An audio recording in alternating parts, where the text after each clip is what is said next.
can you speak out loud that we can hear you? Can you hear me okay? No, hold on one second. We can't hear you. Hello, hello. Oh, Hello, can you hear that's me? because there's no volume. Try it again, would you? Hello, can you hear me? Yeah, now we can hear you. Perfect. Thank All you. right, cool. All right.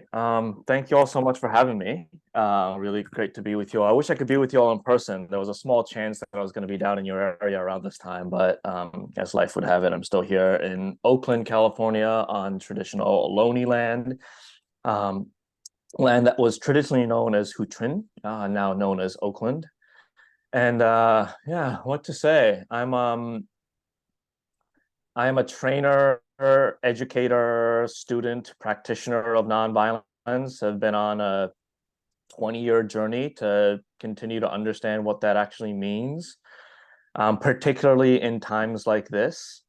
And I just wanted to share a few thoughts to start off with, actually not so much about the book itself, although it's all kind of like from the spirit of that book. But just wanted to share some thoughts on where we are today in this world. And so if it's all right, I'll just share some perspectives and then open it up for, well, I want to have a good amount of time for discussion. So it's cool if I just jump into it then? Yes, please, please. Thank you so much. Cool, thank you. So I guess I just want to start by acknowledging that this feels like um, an impossible time, right? It's a really difficult time for so many of us, and I've recently been. I know I'm not alone in having had a lot of sleepless nights and lots of tears and lots of difficult discussions with people, and at times it feels like we're like at each other's throats arguing with people without any ability to listen on either side. Other times I felt like I've been scared to say anything and I've had to kind of like repress a lot of my feelings. Um, and even before the violence happened on October 7th, just acknowledging that people in Palestine had been suffering for decades. Right? This is not a new thing. Um, and also acknowledging that it's not just Palestine, like it's all of the wars that we don't talk about. We stopped talking about Ukraine and we stopped talking about Afghanistan. We've never talked about the Democratic Republic of the Congo. And the fact that I'm using a computer now that relies on minerals that are mined in the Congo that is fueling the civil war there. We never talk about Syria. We never talk about Myanmar. Like there's so much happening. There's the pandemic and there's the climate crisis and there's just so much happening right now. Um, and I just want to start by acknowledging that if it feels like you're holding a lot in these times, you're not crazy. There was an elder that once told me years ago that being called crazy in an insane world is a promotion. Um, and it really feels right? That the grief, the anger, the frustration, the fear, the confusion, like, or if we feel like completely shut down and numb from everything, it's actually a sign that you're human, right? And that like trauma is a natural response to unnatural events. And there are so many things that we are experiencing that I would argue are not natural. It's not part of how we're meant to be living with each other as human beings. And so, in the context of all of that, like, what does the word nonviolence even mean? Like, how can we even talk about that word in such a violent world? I do know that nonviolence is not about being passive, right? It's not about saying, oh, well, I'm committed to not being violent, therefore I'm not going to speak out for fear that it might cause a disruption. It's also not about judging people who use violence. If you've read the introduction to my book, I think I've talked about how we need to acknowledge that like violence can help keep you alive. And there's great value in that. Violence can also be effective in calling attention to injustice that is hidden. Violence is oftentimes a cry for help. right? There's a definition of violence from Marshall Rosenberg, who said that violence is the tragic expression of unmet needs. And so if I have a deep need to be heard by somebody, which is a universal human need, and if that need isn't being met, I might scream at that person. Screaming at that person might cause harm, and it might not be the most effective way for me to communicate, but it's ultimately me trying to get an unmet need met. And so it's a tragic expression of unmet needs. I think in the introduction of my book, I also wrote about a man that I was working with who's incarcerated, and he told me his story about when he shot his victim. He felt like every time he pulled the trigger, he was like throwing his pain out at him. Right. And it was so clear that this person had a need to release his pain, or for his pain to be seen and witnessed and validated. And so he released his pain onto somebody. Right. And so acknowledging that like nonviolence is not about judging people who are using violence, but it is about acknowledging that violence can never create healing, and it can never strengthen relationships. And so much of nonviolence to me is not about whether we choose to use violence or not, but what we do on the other side of that to get closer to healing. Because if we're not creating healing, if we're not creating beloved community, there's always going to be war, right? It's a commitment to healing, a commitment to wholeness, an unwavering commitment to interdependence. And so that's a little bit of what I wanted to talk about today. Um, there's a woman named Barbara Demings, who is a well-known nonviolence activist. And in 1968, she wrote these two paragraphs that have become like lore in nonviolence. It's called The Two Hands of Nonviolence. So I just want to read these two paragraphs. This is from 1968. She said, "With one hand, we say to the one who is angry, or to an oppressor, or to an unjust system, stop what you are doing. I refuse to honor the role you are choosing to play. I refuse to obey you. I refuse to cooperate with your demands. I refuse to build the walls and the bombs. I refuse to pay for the guns. With this hand, I will even interfere with the wrong you are doing. I want to disrupt the easy pattern of your life." But then the advocate of nonviolence raises the other hand. It is raised outstretched, maybe with love and sympathy, maybe not, but always outstretched. With this hand, we say, I won't let go of you or cast you out of the human race. I have faith that you can make a better choice than you are making now, and I'll be here when you are ready. Like it or not, we are part of one another. My partner, Lee Tsen, and my partner is pregnant with our first child. We're expecting in May. And we recently went through a pretty intensive discernment process, spending hours each day with a group of friends because we were considering going to Palestine. Part of our consideration was the question, why does our child have more of a right to live than a child in Gaza right now? And so there's some part of me that's like, it's irresponsible for us to even consider going to Palestine with her being pregnant. And then another part of me that's like, why do we get that privilege? And so we were in discernment with a group of friends about going to Palestine and doing protective presence work, and accompanying Palestinian families who are just trying to go about their day and not be harassed by the IDF and by settler violence. And we ultimately decided not to go, mostly because my partner in her pregnancy just has very little energy, and we didn't want to be a burden on our delegation. And so we're supporting friends of ours that are still planning on going. And when I imagine myself going there, and I imagine myself, when I ask myself, what does nonviolence look like in this time? It's very clear to me that it looks like facing the state of Israel, facing IDF, facing the settlers there, and trying to be in defense of Palestinian families. And being very clear in nonviolence that the civil rights movement was a movement for Black people. And the Indian independence movement was a movement for Indian people against the British Empire. but also acknowledging that elders from the civil rights movement used to say that the civil rights movement was a movement for the bodies of Black folks and the souls of white folks. That they were actually trying to liberate white folks from the delusion of white supremacy.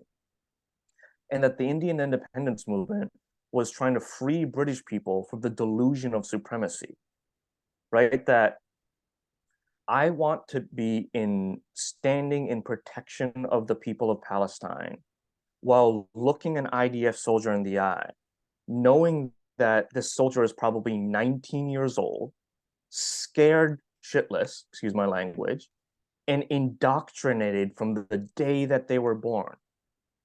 And being very clear that I'm there to protect the Palestinian family, but also to acknowledge that it's not about taking a side as much as it's about taking a stand. And if anything, it's about taking the side of life, right? There's I don't know if any of you are familiar with Jainism, which is an ancient religion that a lot of nonviolence is kind of rooted in, right? And the Buddha himself, a lot of the commitment to Buddhist nonviolence comes from Jainism. And there's a Jain teaching called Anekantavad. And Anekantavad I've heard translated as not one-sidedness or many-sidedness. And it's an acknowledgement that the world is not created in a binary, right? That there's no single true narrative, that the world is incredibly complex in ways that we can never understand with our intellect. And it's a really critical aspect of nonviolence, right? Understanding that no one perspective has a monopoly on truth, and that two contradicting belief systems can actually both be 100% true at the same time. Like, truth is not a zero-sum game. In Anekantavad, they say that there's at least 7 different understandings of truth, and those 7 are, in some ways it is, in some ways it is not, in some ways it is and it is not, in some ways it is and it is indescribable, in some ways it is and it is not and it is indescribable. And it just goes on and on and on to further complexify truth. And so I just want to use that kind of perspective of multiple truths that are all 100% true to try to name some truths that I see in this moment specific to Israel and Palestine. I think it is 100% true that the violence of October 7th didn't happen in a vacuum, right? It came out of a history of 75 years of colonization. But even before then, the people of Palestine were colonized by the British Empire, and before them by the Ottoman Empire. It is true that the IDF is one of the most powerful militaries in the world, largely funded by my tax dollars, right? And a conversation about this issue for me has to start with a call for an immediate ceasefire and long-term the liberation of the people of Palestine. I want to read these other couple of quotes here. This is from a report from Human Rights Watch, who said, international criminal law has developed 2 crimes against humanity for situations of systematic discrimination and repression, apartheid and persecution. Crimes against humanity stand amongst the most odious crimes in international law. The International Criminal Court ruled that it has jurisdiction over serious international crimes committed in the entirety of the occupied Palestinian territory, including East Jerusalem, which would include the crimes against humanity of apartheid or persecution committed in that territory. This was from a report in April 2021, right? So like, this was the condition in the occupied Palestinian territories before this recent escalation of violence. So all of that to me is 100% true. It is also 100% true that on October 7th, children were kidnapped and killed. Right? And there's nothing that can happen that will ever justify or condone that reality and the trauma that people are experiencing from that reality. it is also 100% true that the response to that violence has been genocidal. And I use that word very carefully. I've read tons of kind of articles and thought pieces on the legal definition of genocide and thought pieces from scholars of genocide, and they all tend to agree that what's happening in Gaza right now fits under the legal definition of genocide. It is also 100% true that accusing Jewish people of genocide is an incredibly complicated, difficult thing to do, right? As survivors of one of the most horrendous forms of genocide throughout human history.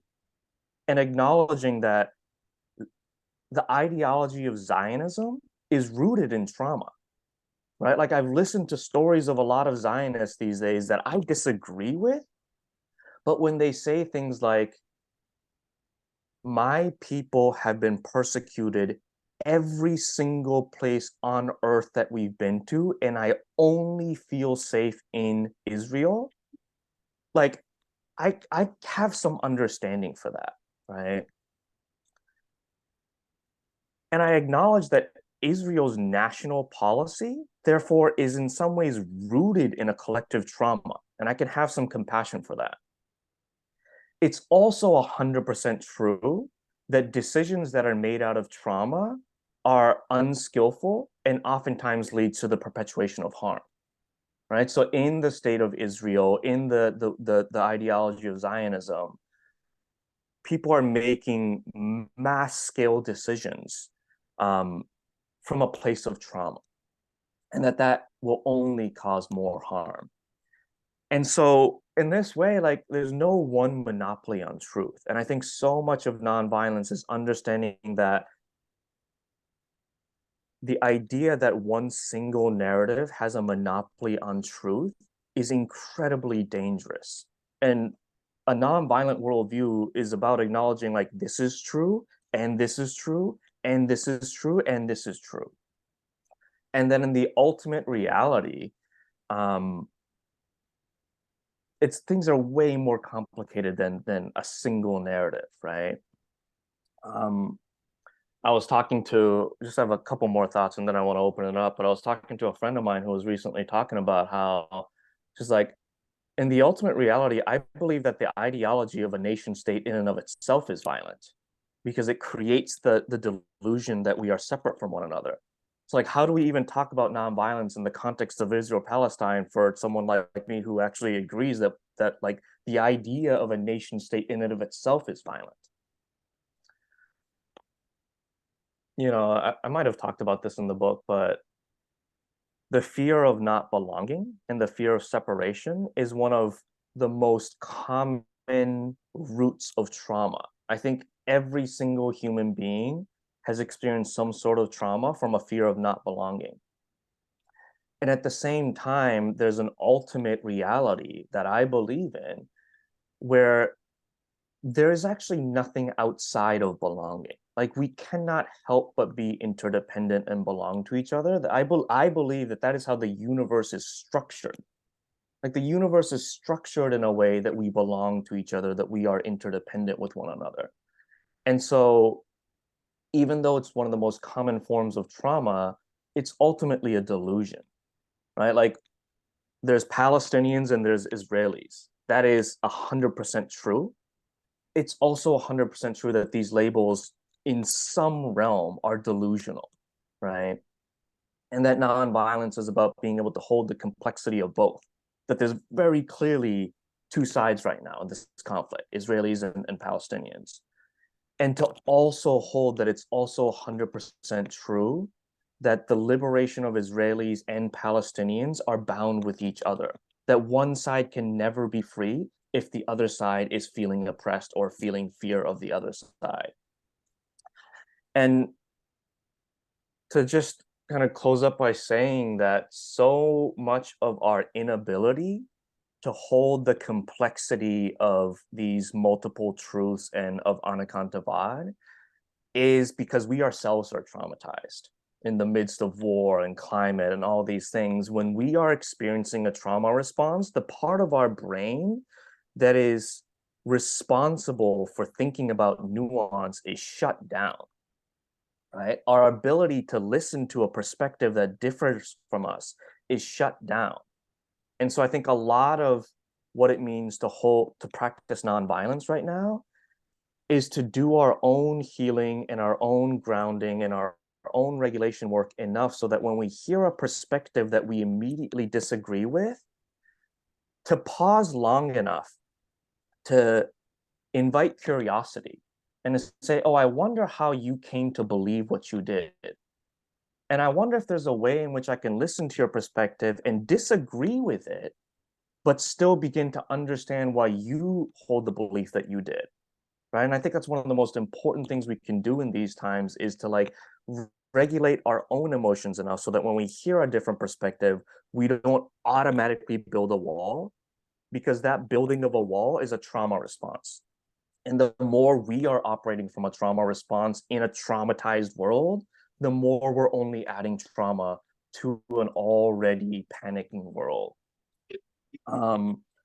So yeah, I think that's the thing that I want to offer as I close up these kind of initial remarks is the importance of taking care of ourselves and the importance of breathing, and not to like breathe and to regulate so we can go on with our day and ignore the fact that we live in a violent world, but to breathe so that we can actually be present for all of that is happening in our world today.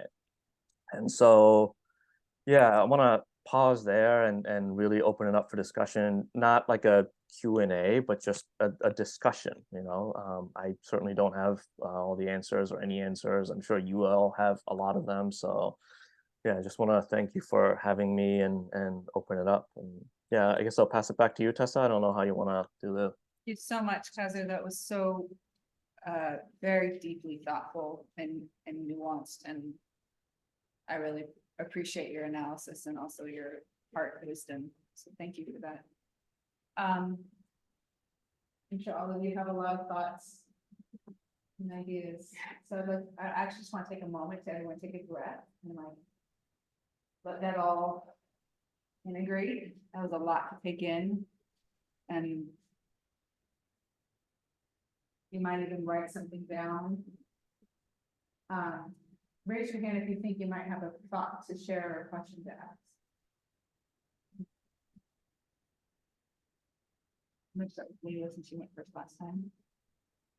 I know you said I'm on the Q&A, but I do have a question just about kind of the last thing you were talking about. And Can you hear? I can hear, yeah. Okay. And healing our own trauma. We read part of your book for class. I haven't read all of it. I know there's kind of some exercises in the back, but I guess I'm just curious about like at a time when there's so much urgency and so much like emergency organizing happening, like how, I guess just like balancing what you were saying, like all of these, I guess like opposing ideas of how do we heal our own trauma and also recognize that like we as students are in Claremont, like we have food, we have shelter, and we have like this capacity, and that we want to like be involved, and there is such an urgency, like because there are people dying every day, but also like I guess what you're saying about how do we heal our own trauma and hold both of those things at once, I guess.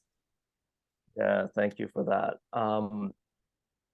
One of the quotes that has been most supportive to me in these times, ironically, comes from the US Marines. And they have a saying that says, slow is smooth and smooth is fast. And that, obviously as Marines, they're in situations that are incredibly urgent and like they're in danger of being shot at all times, right? And they have to move quickly. But they know that if they move quickly from a place of panic, then things get really dangerous. But there's a way that if we can move smoothly, there's a way that we can kind of like glide through the rockiness of these times. And I really think about what it means that, yes, slow is smooth and smooth is fast. I have a friend who's a nonviolent direct action trainer who always says that there's always time to take a breath. And she adds that even if you're at a demonstration and there's like a riot police officer running towards you with a baton, there's still time to take a breath. But to remember that there's time to take a breath as this like riot police officer is running towards you takes practice, right? And so to acknowledge that taking the time for us to do our self-care is actually really important for the times that we're on the front lines. And it's not like, I think a lot of times in progressive spaces, there's almost like this like martyrdom syndrome where it's like, no, I can't take time off to be with myself because there's so much urgency in the world. But that actually is, it can be harmful to movement spaces if we show up on the front lines dysregulated ourselves. And so in this interdependent world, to know that taking care of ourselves is actually the same thing as taking care of those that we are in support of, right? And to really prioritizing that. And I think, again, like in this kind of like time of multi-billion-dollar wellness industries, I think it's really important to keep in mind that I'm not doing self-care so that I can be okay with all of the violence that is happening in the world and turn away and just go on with my life, right? That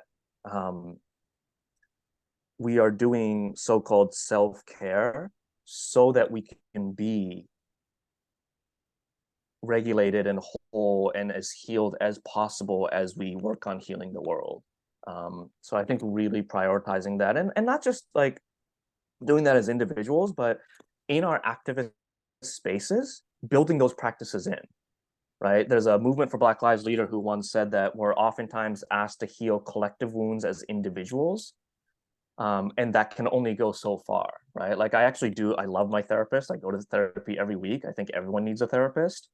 The stigma around mental health in this country is like, it's a whole other thing that I could talk about. And I also know that like that kind of like individual healing can only take me so far because harm oftentimes happens in community. So the healing has to happen in community. And I think activist work, like all of the power mapping and the spectrum of allies and that kind of strategic thinking is really important. But it's also really important that we are with the people that we're organizing with and singing together and learning to breathe together and breaking bread together and talking about the things that we are scared about and like holding each other and allowing us to be fully human. We know that like, in activist spaces, there's always so much on the agenda and we're responding with that sense of urgency. But one of my other nonviolent mentors talks about what she calls, what does she call it? Deep efficiency. That like there's a way in which we know things are urgent and there's all these things on the agenda and we have to organize this next protest and this next event. But if we take the time to be human with each other and build relationships, there's so much efficiency that comes on the other side of that. So I think that's part of the slow is smooth and smooth is fast. Thank you so much. Oh, one question I had for you is that you mentioned like the book Why Civil Resistance Works with Erica Chenoweth and Maria Stefan. And you mentioned how they find that nonviolent movements were twice as likely to succeed as violent movements, even against the most violent movement. And obviously the best thing is to like read their argument, but I was hoping about if you could just expand on that a little bit and like what does that mean? Because even within like nonviolent movements and organizing and activism, there could be a lot of disagreements of what like the end goal will look like and what success looks like. So I was hoping if you could just like expand upon that. Sure. Yeah. I'll just share a little bit more context to that. So Erica was a scholar at the University of Colorado in Boulder, and her original kind of field of study, her expertise was on terrorism and democracy. And so she was an expert on how communities use violent methods to overthrow unjust regimes and fascist regimes and the like. And so one day she went to a seminar organized by an organization called the International Center for Nonviolent Conflict. and it was a seminar on nonviolent revolutions. And she sat through the seminar and heard about all these nonviolent revolutions. And at the end of the seminar, went to the people who were leading it and said, "Hey, this was great, but I think you're cherry picking. I bet for every nonviolent revolution that you told me about, I can find you 10 that failed." And so ICNC, being the nonviolent organization that they are, they said, "Okay, if you want to go ahead and do that research, we will fund you for an entire year. So you can go ahead and do that research." So she took it on, and she did a study of the most recent 350 people-led revolutions. And by that, she nonviolent and violent. And they were all movements that were either looking to overthrow the government or secede land from the current state. And so like serious revolutions, right? And she found that nonviolent revolutions were twice as effective as violent ones, and that nonviolent revolutions, when they were successful, were twice as likely to have sustained success, whereas violent revolutions, even if they were successful, were more likely to go back into civil war or some sort of violent regime after the revolution. Likely to like replicate. And exactly. And part of the main reason why she found that to be the case is there's the thing that she talks about called the 3.5% rule. She found that of all the movements that she studied, if a movement can consistently mobilize 3.5% of their general population, she has not found one movement that has failed in meeting its stated objective. So theoretically, if you can consistently mobilize 3.5% of the general population of the country that you live in, you can achieve anything. There's a little bit of a danger in that because I've heard Erica talk recently about how she regrets putting that number out there because now movements are so like outcome based, like how do we mobilize 3.5%, that the process of how to get there gets lost. So to not be so like focused on the outcome, right? But anyway, she said that she also found that only non-violent movements were able to consistently mobilize 3.5% of the general population. Because once you introduce violence into the equation, only a certain percentage of the people can participate in that.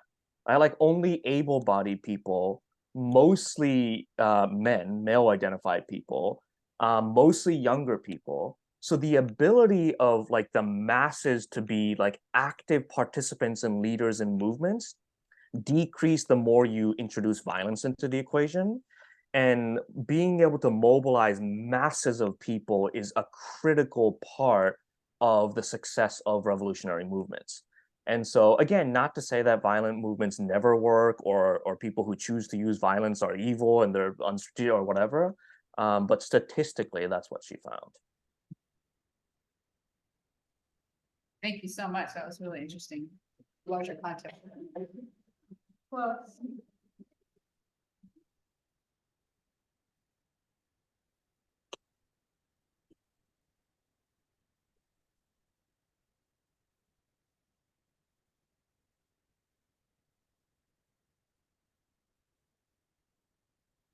if no one has a question, then Kazu, I would love to ask you if you could talk a little bit about what you're getting into now. I know this book that you wrote before is now a few years past and you're on to your next book. And if you could talk, we have a lot of student activists, interested in abolition and movements for liberation. And I know you've been doing a lot of work on trauma and the connection between those and nonviolence. So maybe you could also speak a little bit about what new insights you're gaining as you continue to deepen the work yourself.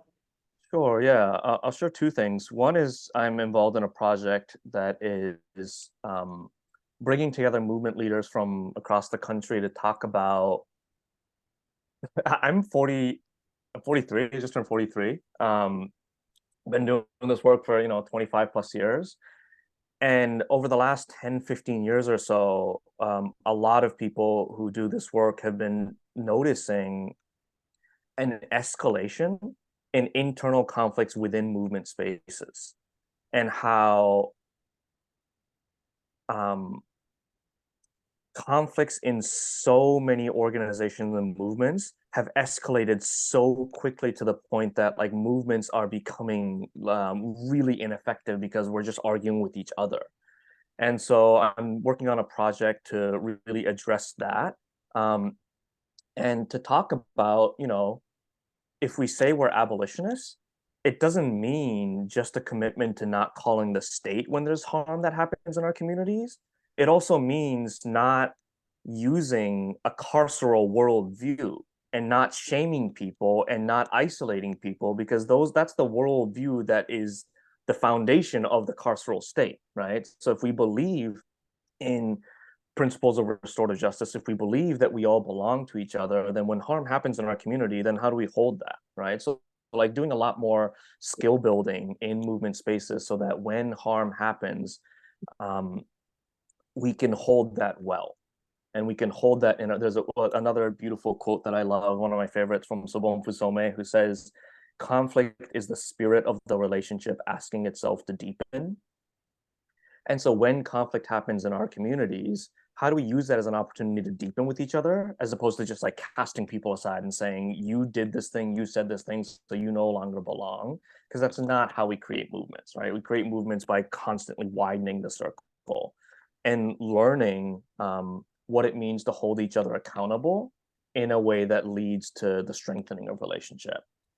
And the other thing, my second book that I'm working on is called Fierce Vulnerability, and working on building a network called the Fierce Vulnerability Network that looks at social injustice as a manifestation of collective trauma, and seeing all of the science that's now available to us around trauma healing. Like, we know a lot about what it takes to support people through their individual trauma healing journey. And so how do we scale that up? If the injustices that we see in the United States is a manifestation of our collective trauma, then how do we look at resistance movements as an attempt to heal collective trauma? And in my experience in a lot of activist spaces, when we use direct action, we move with the spirit of, we're here to shut things down. And the part of the theory that we're working with is like, you can't shut down injustice any more than you can shut down trauma. Right? Like, you can't go to a traumatized person and be like, stop doing that. Like, stop acting from trauma. And I have the sense that when we move with that sense of, we're here to shut things down in response to injustice, and we go to a government or a corporation or a group of people and say, stop, part of what we're doing is saying, stop acting from a place of trauma. And that's actually not effective in trauma healing, right? And so acknowledging that in our movement spaces, we may need to still utilize tactics like shutting down highways and occupying government buildings and doing these things.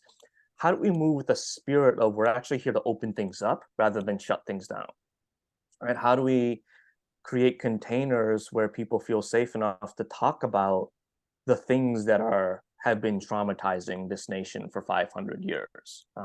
I know in my own journey, in my own healing journey, a lot of the work that I've had to do is to go back to like my childhood trauma, right? And learn to talk about the things that happened when I was 4, 5, 6 years old that still haunt me, that still traumatized me. And so as a nation, collectively, we've experienced some things in our collective childhood, things like slavery, things like the genocide of indigenous peoples, and we hold that collectively as our like collective childhood trauma. And so how do we create space to unpack that rather than shutting things down and saying, you are acting like the police departments are acting from that place of trauma, so we're here to shut you down? And how do we move with a spirit of, we acknowledge that the violence of incarceration, the violence of the police state is rooted in our collective childhood trauma. So how do we harness the energy to stop the immediate harm that is happening, but also create space to open up conversations and to heal those collective experiences? And how do we use activism to really push the agenda on that?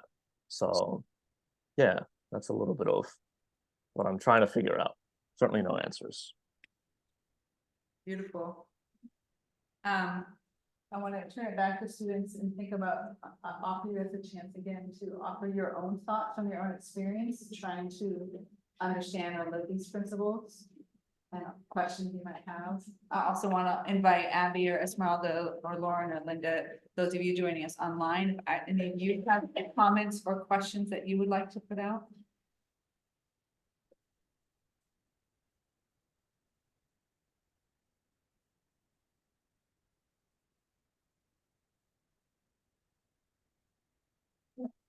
Hi, this is Esmeralda. I just wanted to say that, I somehow just came across the email today that you were speaking with CASA Pitzer today, and I've been reading your book. So, really hearing the words out loud and, just really connecting it to what's happening today in our world. It's really grounding. So I really thank you for that. And I feel like I've been learning a lot. So, I just wanted to put that out there. Thank you so much, Esmeralda. Thank you so much, Esmeralda. Esmeralda is our activist scholar in residence with one of our community partners that does immigrant justice work, and so grateful that you could join us today. Elena, you might have to come up here closer to the mic, or just yell. I can go, it's Okay. not long. Okay. I just wanted to say, I really appreciated this section of his book where you have kind of the questions and responses. I often find it really difficult to convey these ideas that I've been part of like a lot of discourse about, and I think it can be very hard to even know where to start when talking to like family members or talking to other people who maybe haven't been in these spaces, and to even get people to listen. And so I really appreciate that. I think that every book I read about important social change to have questions and responses that way. So thank you. I'm glad. Thank you. Maybe you could speak a little bit to that, Kazu, about bringing these ideas and concepts, at a time when we're in the appendix, one of your first, was it brief responses to criticisms about nonviolence is how do you continue to use a nonviolent approach against violent regimes? And obviously that's a question that many people would ask these days. And maybe you can just share a little bit about how, I think a lot of the conversation is rightly so on a very urgent, time-sensitive addressing to intervene in harm that's taking place in front of us right now. And yet you're also taking, as your book talks about, the 500-year strategic plan, right? And how you bring that long view about these larger cycles of oppression and violence, and how we get out of that binary, that long view, into a conversation that's really heated in the moment of urgency of now, and speak to people who haven't read the book, who for whom this is a new idea. Maybe you could elaborate a little bit more on that. Sure. Yeah. Couple of thoughts. I think the first one is again, it's one of those places where I definitely don't have an answer, but I think sometimes asking the right questions is more important than knowing what the answer is. There's a lot of people that say that nonviolence has failed in Palestine, or that nonviolence will never work in Palestine. And it hasn't worked yet. That's true. The first Intifada was mostly nonviolent, and it was crushed, right? And also to acknowledge, you won't get to this until the very end of the book, but the Israeli Defense Fund has a budget of about $24 billion a year. Right? I don't know how much the nonviolent movement had in terms of funding during the first Intifada, but I think there's oftentimes like a really unfair burden placed on nonviolence, where it's like, you're going up against one of the largest, most well-funded militaries in the entire world with no funding. And if you fail, it means nonviolence fails, right? And I can imagine if, when this recent escalation in violence broke out and this war broke out, I heard that there were Jewish people from the Bay Area going to Israel to join the IDF. And I was like, where are the people committed to nonviolence that are willing to put their lives on the line and to go to Israel in the name of nonviolence, and in the name of peace and healing? And I think part of it is because like the infrastructure isn't there. there's like the cultural norms and the infrastructure isn't there. Maybe if there was some place where people could just drop their lives and go to Israel and Gaza and have their bills paid for, and have an institution with the cultural norm that says this is a legitimate option that people can do, and we had $24 billion of funding to like support that, maybe like things could begin to shift, right? I have been in so many spaces in my life where magic has happened in terms of healing. Like I've facilitated conversations between incarcerated people and the mother of the people that they killed. I've led conversations between incarcerated people and the parents of the children that they killed. Like, it's I consistently see these things happening on a pretty regular basis. And so I picture, like, what if we sent 10,000 people who are trained in restorative justice and trauma healing into war zones to try to like begin to offer healing and facilitate dialogues and things like that? It would still only cost a fraction of what a war would. And so I don't know if it'll ever happen, but I do see like if the political will is there, I can see multiple ways in which nonviolence could lead to sustained peace and justice and liberation for all people in any part of the world. It's just that the political will isn't there, right? And we're so used to like war being the only way to respond to war that like we get stuck in this box of like, with nonviolent, we tried nonviolence, these like small random ragtag group of activists tried it and it didn't work, so we have to go in with war. But if we can kind of like think outside of the box and imagine like what could a nonviolent response to violent regimes look like at scale, I think a lot more becomes possible.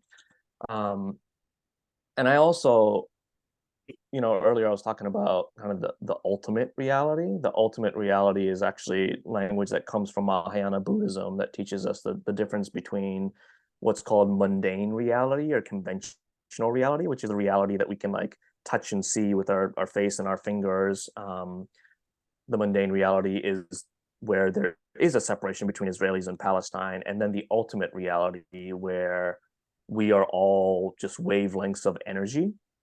And like even science has proven that, like at the quantum level, we are all just wavelengths of energy. I'm reading this book right now called I Contain Multitudes. It's talking about how, depending on the science that you look at, anywhere from 50 to 80% of the mass in our body is actually bacteria, right? It's like living organisms that isn't Kazu. So like at that level, like what does it mean to think of ourselves as like individual human beings that aren't interdependent with the rest of the universe? And I'm saying that because I think in the ultimate reality, which very much exists, like time is not a linear thing, right? It's, yes, there's this urgency, but in that moment of urgency, there's an infinite amount of time to breathe and to heal and to do that work. And so my experience has been that, spiritual practices, however you define that, sometimes for some people, like walking in nature is a spiritual practice, but like those practices that give me the ability to hold all of that complexity. And so I think finding the practices that work for you, that give you that capacity to hold that, yes, these are urgent times and we have an infinite amount of time, and both of those things are true at the same time.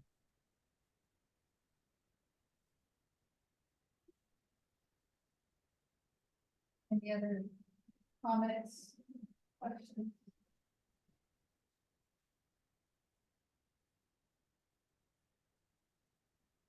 I just wanted to thank you also for sharing, and I took a feminist abolition class with a professor who was visiting Scripps, and we looked at the zine, What About the Rapist? And your book kind of reminded me of that zine.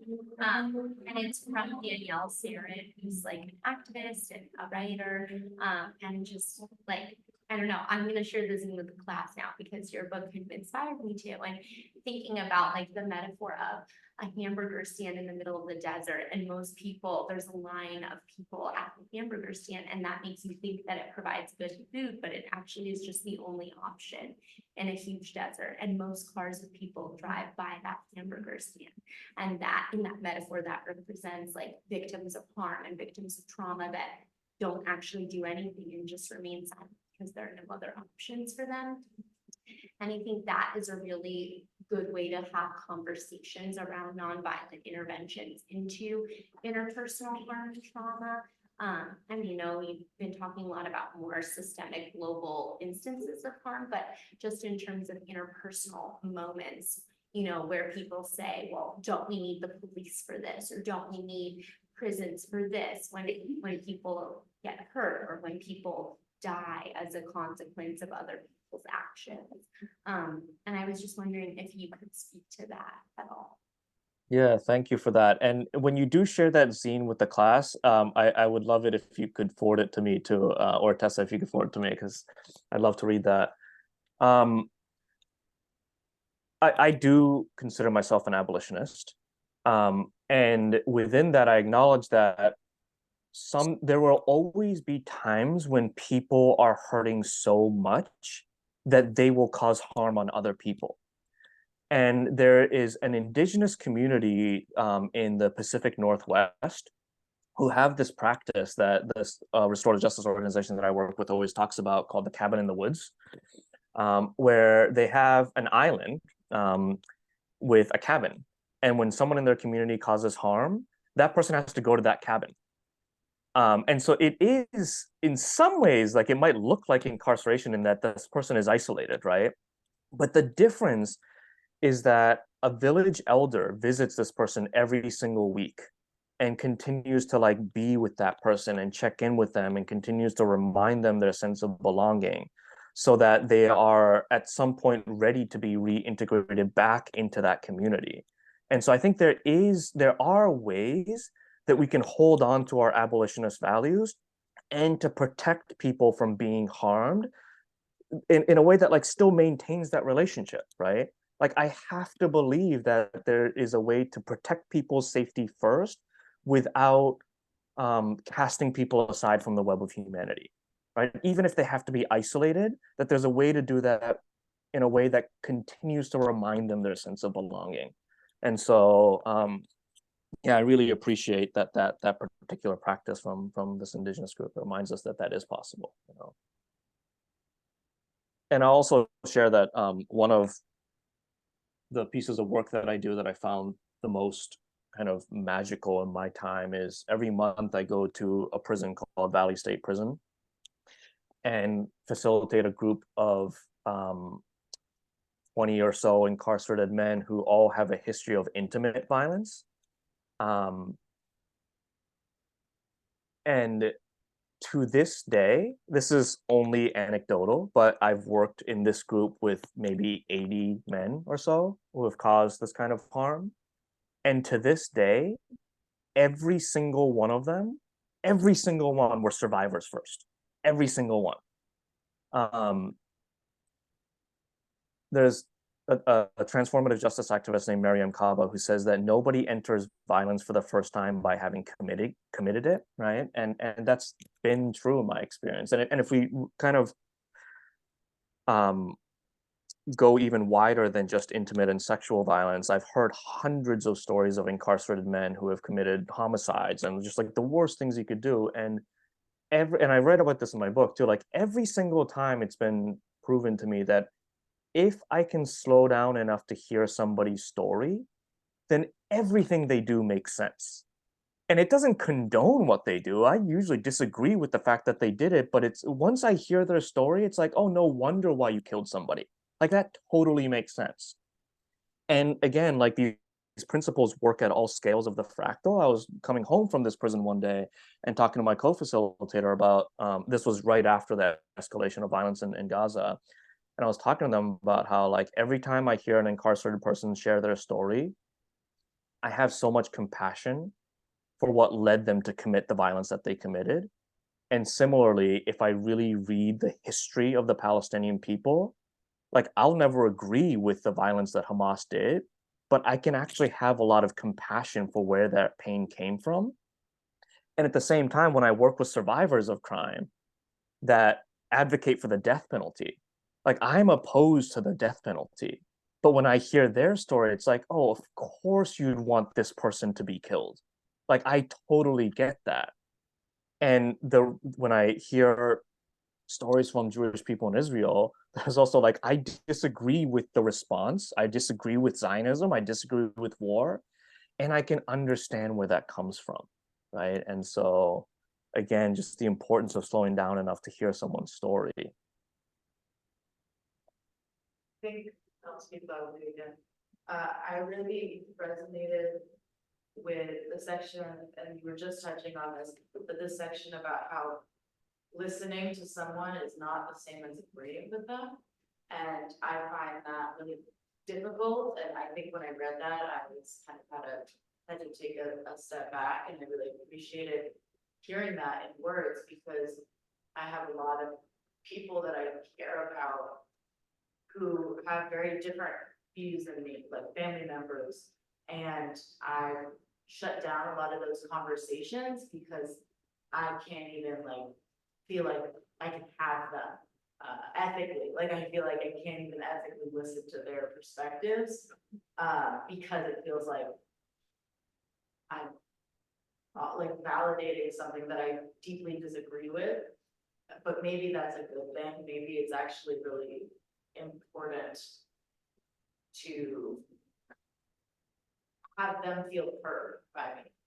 And I think that that's been hard for me, and it's gonna be something that I'm gonna try to do moving forward. Kind of with the blessing of like, listening is not the same as agreeing, but everyone does deserve to feel heard. Yeah, thank you for that. And to acknowledge that like family is probably the hardest place to be practicing that, right? Because someone once said that your family knows exactly which buttons to push because they're the ones that installed them, you know? And so part of my practice, as I think I write about in the book, is to listen to like podcasts from perspectives that I disagree with, or like a lot of debate shows, things like Left, Right, and Center is a great podcast. Open to Debate is another one, because it's less personal. Like I'm not actually looking at the person, so it's easier for me not to get reactive. There's also an organization called Braver Angels that I really love, and they try to support dialogues across differences. You can actually connect with Braver Angels, and they'll connect you with a person who is on the other side of your political beliefs and give you guidelines and how to like communicate one-on-one, and you can meet with them and talk to them online and stuff. And so things like that are ways to like build that muscle so that at some point you may be able to talk to your family about it, because yeah, that's hard for all of us, I think. Kazu, we just have a little time left, and I thought it would be really lovely if you might share with us some practices from your own dojo that we could do even right now to close, either embodied practices or reflective practices or dialogue, anything, just things that you think have been really helpful in your own building of the muscles and lifting of the weights that we could do together as a way to close this beautiful conversation together. Sure. Yeah. I mean, again, the thing that I just named, I think, has been one of the most important. But I mean, how much time do we have? Another. We end at 12:15. I mean, I'm happy to either lead a short meta or at least describe what that is for people. That's really important. If you would leave it, I'd lead one, that would be great. We can do it together. Yeah, if people are open to it, and this is a practice that does come from a particular lineage, but it doesn't have to be like a Buddhist thing. And also it's all invitational, right? If it's not working for you, then totally feel free to take these next few minutes to just like zone out. But yeah, I'll just offer it as an invitation then. It's a way to close out. This is a practice that I find to be very helpful and supportive for me. So yeah, I want to invite anyone who would like to take a comfortable and stable seated position. That might look different for different bodies. Oftentimes it means seated upright with, like, if you imagine a string at the top of your head, at the top of your crown, gently pulling you up. And if you feel comfortable, you can gently close your eyes. Otherwise, just leaving a soft gaze in front of you. Again, knowing that all of this is invitational and people should feel free to adjust anything in a way that works for your body, works for your heart. But we'll begin by taking a few deep breaths at your own pace and just really following and tracking your breath as you breathe in and breathe out. And noticing how it is that you know in this moment if you're breathing in or breathing out. What is it that the body is doing as it breathes in? And how does that differ as your body exhales?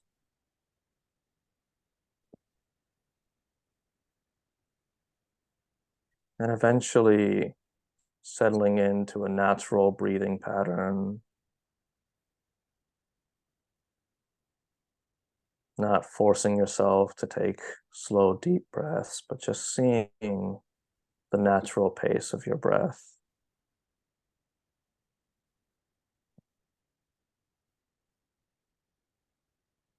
And we'll begin by calling to our mind's eye a being that represents for you pure and easy love and compassion.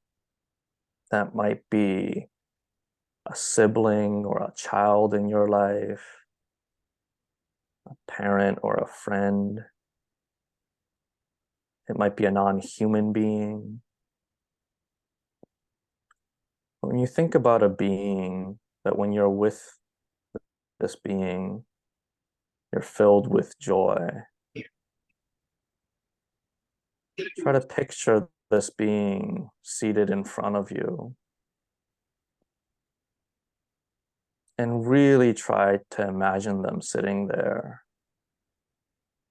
tracing out the contours of their face, remembering the color of their hair. What clothes are they wearing? How are they seated in front of you?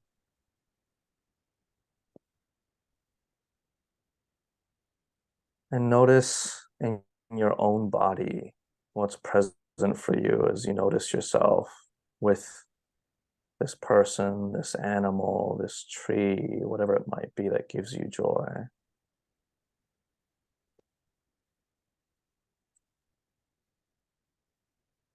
And trying to harness that joy, that love, it's alive in your body, and extending it outwards to this being as you repeat these words in your mind. May you be safe and protected from harm.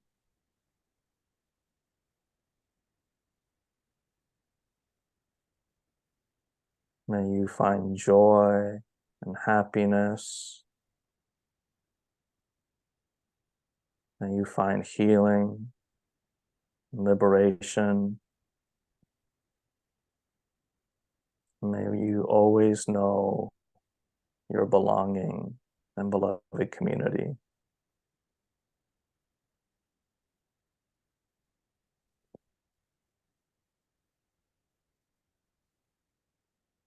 Notice what it feels like in your own body to extend that metta towards this being.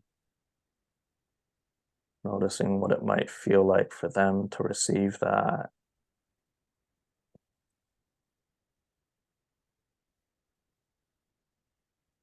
And with your next big exhale, releasing this being and watching them fade away from your mind's eye.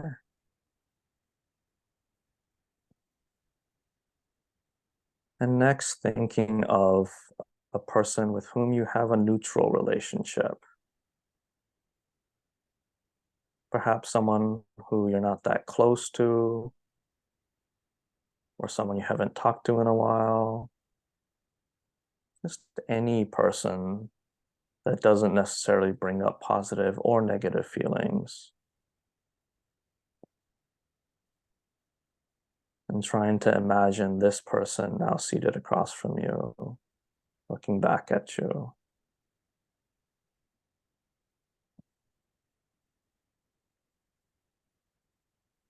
Again, picturing the color of their eyes, the clothes that they're wearing.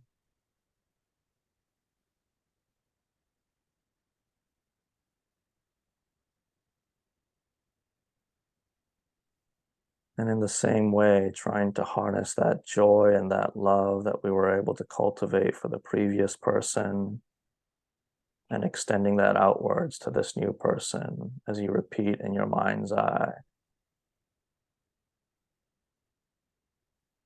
May you be safe and protected from harm. May you find joy and happiness.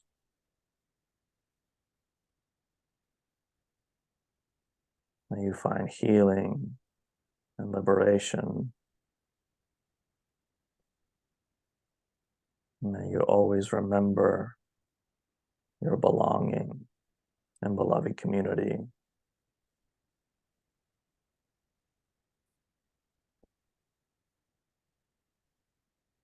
And noticing what that feels like to extend this metta towards this neutral person. Noticing in your body how it feels. Noticing if there may be shifts in this other person.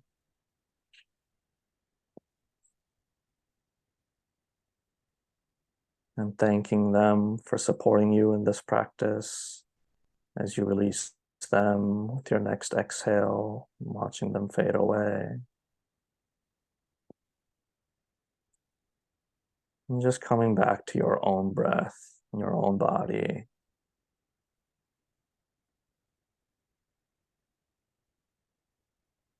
Using the breath as a guide to explore your own system.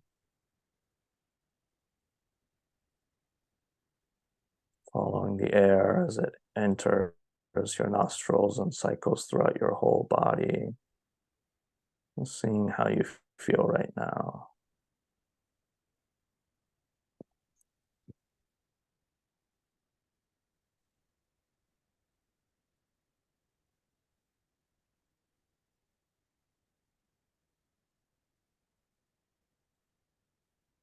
And as you hear the sound of the bell, just trying to follow that sound as it dissipates throughout your mind, throughout this room, throughout this space. And one last time, extending that metta outwards to the world with the sound of the bell. When you can no longer hear the sound of the bell, when you feel ready, you can gently open your eyes.